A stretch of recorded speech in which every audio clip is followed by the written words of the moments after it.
Hello everyone दोस्तों, आज है 21 सितंबर और आज के इस वीडियो में हम 21 सितंबर से बनने वाले महत्वपूर्ण करंट अफेयर्स के बारे में चर्चा करने वाले हैं, जो कि आगामी परीक्षाओं के लिए अत्यंत महत्वपूर्ण होने वाला है।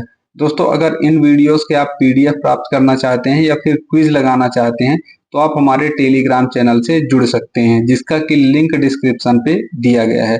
साथ ही दोस्तों, अगर आप हमारे चैनल पे न्यू हो तो आप चैनल को सब्सक्राइब जरूर कर लें, क्योंकि इससे एक हमें मोटिवेशन मिलता है और इससे हम और भी अच्छे कंटेंट आपके लिए लाएंगे, चाहे वह स्टैटिक जेके हो या फिर डिटेल में किसी भी टॉपिक में जो करंट पे आते हैं टॉपिक उनसे रिलेटेड।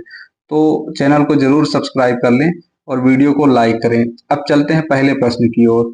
तो आज का हमारा पहला प्रश्न है, हाल ही में मिस इंडिया वर्ल्ड वाइड 2024 का टाइटल किसने जीता है? तो हाल ही में ध्रुवी पटेल, यानी ऑप्शन ए इसका सही हो जाएगा, इन्होंने मिस इंडिया वर्ल्ड वाइड 2024 का टाइटल जीता है। अब जो ध्रुवी पटेल हैं ये इंडिया की हैं, किंतु ये काफी टाइम से यूएसए यानी अमेरिका में रह रही हैं और इन्होंने हाल ही में मिस इंडिया वर्ल्ड वाइड 2024 का टाइटल जीता है।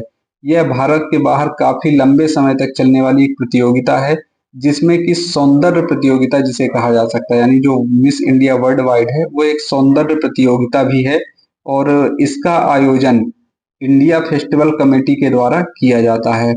और इसकी जो अध्यक्षता की सबसे पहले की थी वह धर्मात्मा सरन ने की थी और इसका जो हेड क्वार्टर है ये न्यूयॉर्क शहर में स्थित है। दोस्तों, इसमें भारत के जो प्रवासी लोग हैं या भारत से बाहर रहते हैं वो लोग इस प्रतियोगिता में पार्टिसिपेट करते हैं और अभी ध्रुवी पटेल जी को इसके लिए, जो भारतीय मूल की छात्रा है ध्रुवी पटेल, उनको मिस इंडिया वर्ल्ड वाइड 2024 के खिताब से नवाजा गया है।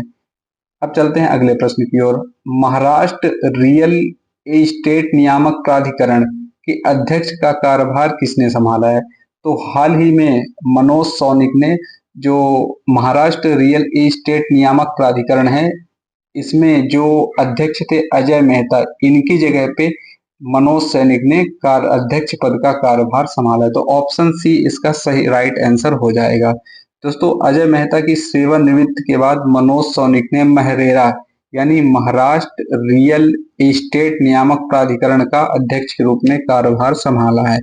अब बात है महाराष्ट्र की, तो ये रहा मैप में महाराष्ट्र, जिसकी राजधानी मुंबई है और शीतकालीन राजधानी नागपुर है।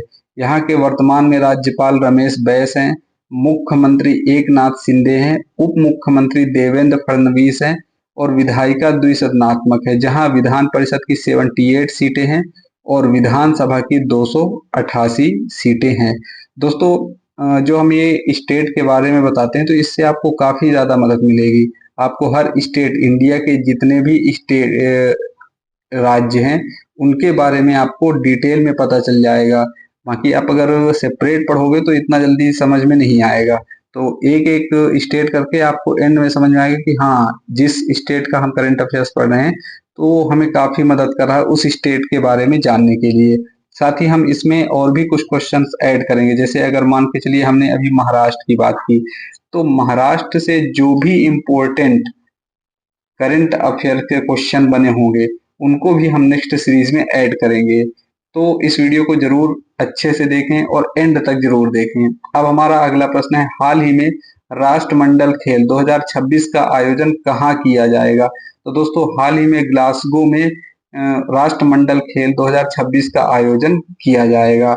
यह पहले ऑस्ट्रेलिया के शहर विक्टोरिया में आयोजित किया जाना था, किंतु महंगाई और बढ़ती लागतों के चलते ऑस्ट्रेलिया ने यह जिम्मा उठाने से मना कर दिया और मेजबानी से अपना नाम वापस ले लिया। तो इसका आयोजन 2026 में ग्लासगो स्कॉटलैंड में किया जाएगा और इस जो ग्लासगो है वह 10 साल बाद इसका आयोजन फिर से करा, यानी 10 साल पहले भी उसने राष्ट्रमंडल खेल का आयोजन किया था, जो कॉमनवेल्थ स्पोर्ट्स हैं उनका आयोजन किया था। दोस्तों, अब बात करें अगर राष्ट्रमंडल खेल के, तो ये राष्ट्रमंडल के जो भी देश हैं उनके एथलीट या वहाँ के जो खिलाड़ी हैं उनके बीच खेला जाने वाला एक अंतरराष्ट्रीय लेवल का खेल है, जो कि प्रत्येक 4 साल में आयोजित किया जाता है। किंतु 1930 के बाद से तो ये खेल परमानेंटली आयोजित किया जा रहा है, यानी एवरी 4 ईयर में आयोजित किया जा रहा है। किंतु 1942 और 1946 में सेकंड वर्ल्ड वार या द्वितीय विश्व युद्ध जो चल रहा था उसके ध्यान में रखते हुए ये वहां पास आयोजन नहीं किया गया था, लेकिन इसके बाद से यह प्रत्येक 4 साल में आयोजन किया जा रहा है। हमारा अगला प्रश्न है, उत्तर प्रदेश सरकार ने राज्य में कितनी हाईटेक नर्सरी स्थापित करने की घोषणा की है? उत्तर प्रदेश सरकार ने हाल ही में 73 डिस्ट्रिक्ट में, यानी 73 जो जिले हैं यहाँ पास हाईटेक नर्सरी स्थापित करने की घोषणा की है, जिसमें गौतम बुद्ध नगर का नोएडा और गाजियाबाद को शामिल नहीं किया गया है। और ये हाईटेक नर्सरी जो बनाई जाएगी या जिसका फॉर्मेशन किया जाना है, इसका मुख्य उद्देश्य केवल फलों और सब्जियों की पैदावार बढ़ाना नहीं है, बल्कि उनकी गुणवत्ता यानी उनकी क्वालिटी में भी सुधार करना है। अगला प्रश्न दोस्तों, जूनियर विश्व भारोत्तोलन चैंपियनशिप 2024 में भारत के धनुष लोगनाथन ने कौन सा पदक जीता है? तो धनुष लोगनाथन ने जूनियर विश्व भारोत्तोलन चैंपियनशिप 2024 में कांस्य पदक जीता है। तो ऑप्शन सी इसका राइट आंसर हो जाएगा। दोस्तों अगर बात करें धनुष लोगनाथन के बारे में, तो इन्होंने हाल ही में जूनियर विश्व का जो भारोत्तोलन चैंपियनशिप 2024 है इसमें 55 किलोग्राम स्पर्धा में कांस्य पदक जीता है। इसका आयोजन जो किया जा रहा था तो स्पेन के लियोन में किया जा रहा था। और इसके अलावा जो भी जूनियर विश्व चैंपियनशिप है इसमें भारत की ओर से जो वेट लिफ्टिंग है या भारोत्तोलन है उसमें 3 पुरुष और 6 महिलाओं को शामिल किया गया था। हमारा अगला प्रश्न है, हाल ही में केंद्रीय मंत्रिमंडल द्वारा वीनस ऑर्बिटर मिशन VOM के लिए कुल वित्तीय परिव्यय कितना स्वीकृत किया गया है? तो 1236 करोड़ रुपए वीनस ऑर्बिटर मिशन के लिए स्थापित किया गया है। हमने कल ही बात की थी कि जो हमारा चंद्रयान 4 है इसको भी लॉन्च करने के साथ साथ जो केंद्रीय मंत्रिमंडल है वो वीनस ऑर्बिट मिशन के लिए भी उसने मंजूरी दे दी है। जो कि अगर हम बात करें वीनस ऑर्बिटर मिशन के बारे में, तो यह वीनस ऑर्बिटर मिशन जो है वह शुक्र का अध्ययन करेगा, क्योंकि पहले जैसे पृथ्वी पर जीवन पाया जाता है ऐसा शुक्र पर भी जीवन पाया जाता था, जो कि वर्तमान में अब नहीं है। तो इसी चीज का अध्ययन करने के लिए वीनस ऑर्बिटर मिशन को इसरो के द्वारा, यानी जो हमारा इंडियन स्पेस रिसर्च ऑर्गेनाइजेशन है उसके द्वारा लॉन्च किया जाएगा। और इस मिशन का मुख्य उद्देश्य है कि जो शुक्र की सतह है और उस पर जो वायुमंडल है उसके बारे में पता लगाना कि आखिरकार वहां पास ये निर्जन यानी वहां पृथ्वी के जैसा जीवन क्यों नहीं पाया जा रहा है। तो इसके लिए इस मिशन को लॉन्च किया गया है। हमारा अगला प्रश्न है, स्वच्छता ही सेवा 2024 अभियान का विषय क्या है? तो इस अभियान का विषय है स्वभाव स्वच्छता संस्कार स्वच्छता, यानी ऑप्शन ए आपका राइट आंसर हो जाएगा। दोस्तों यह आयोजन जो स्वच्छता ही सेवा 2024 अभियान है इसका आयोजन 17 सितंबर से 2 अक्टूबर तक किया जाएगा। और इसका जो थीम है 2024 का वह स्वभाव स्वच्छता और संस्कार स्वच्छता है। इस अभियान का जो मुख्य उद्देश्य है वह है कि लोगों में स्वच्छता को लेकर के जागरूकता बढ़ाना और स्वच्छ गतिविधियों को संचालित करने का प्रेरणा देना, ताकि लोग अधिक से अधिक जन भागीदारी करें किसमें, स्वच्छता गतिविधियों में। इससे होगा ये कि अगर वातावरण हमारा स्वच्छ रहेगा तो ऑलरेडी हमें बीमारी या फिर अन्य परेशानियों का सामना नहीं करना पड़ेगा। यह देश भर में जो भी चुनौतीपूर्ण और जोखिमपूर्ण क्षेत्र है वहां पास सफाई करना और बाकी चीजों को ध्यान में रखते हुए लॉन्च किया गया है। इसी चीज को ध्यान में रखते हुए 19 सितंबर 2024 को द्रौपदी मुर्मू ने मध्य प्रदेश के उज्जैन जिले में सफाई मित्र सम्मेलन की शुरुआत की है, जिसका भी मेन उद्देश्य यही है कि जो भी जो सफाई या स्वच्छता से रिलेटेड गतिविधियां हैं उनको आयोजित करना और अपने स्टेट के साथ साथ पूरे भारत को स्वच्छ बनाना। हमारा अगला प्रश्न है, हाल ही में खबरों में रहा पेंच टाइगर रिजर्व किस राज्य में स्थित है? तो यह मध्य प्रदेश में स्थित है, तो इसका ऑप्शन डी सही हो जाएगा। अब ये खबरों में क्यों है? खबरों में इसलिए है कि जो वहां पास चित्तीदार हिरण पाया जाता है तो उसकी आबादी काफी ज्यादा बढ़ चुकी है। कहाँ? मध्य प्रदेश के पेंच टाइगर रिजर्व में, जिसके कारण वहाँ का जो पारिस्थितिक तंत्र है, जो इकोसिस्टम है, वह काफी ज्यादा असंतुलित हो रहा है। उसी चीज को संतुलन में बनाए रखने के लिए इनका पुनर्वास किया जा रहा है।